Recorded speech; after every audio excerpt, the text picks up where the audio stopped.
ที่จังหวัดยโสธรนายขันชัยทันทิมารองผู้ว่าราชการจังหวัดยโสธรเป็นประธานเปิดโครงการขับเคลื่อนการพัฒนาความปลอดภัยด้านอัคคีภัยในระดับพื้นที่ประจำปีงบประมาณ 2569 ให้กับคณะทำงานขับเคลื่อนแผนจากทุกอำเภอองค์กรปกครองส่วนท้องถิ่นภาคีเครือข่ายภาคประชาสังคมภาคเอกชนและองค์กรสาธารณกุศลเป็นการบูรณาการเหตุงานของทุกภาคส่วนยกระดับมาตรการความปลอดภัยเชิงรุกสร้างกลไกให้ชุมชนสามารถพึ่งพาเจ้าของและระงับเหตุอัคคีภัยเบื้องต้นได้อย่างรวดเร็วลดความสูญเสียต่อชีวิตและทรัพย์สินของประชาชนอย่างยั่งยืน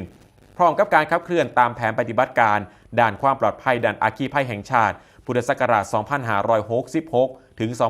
2570 ที่มุ่งส่งเสริมการป้องกันและลดความเสี่ยงจากอัคคีภัยอย่างเป็นรูปธรรมในทุกระดับ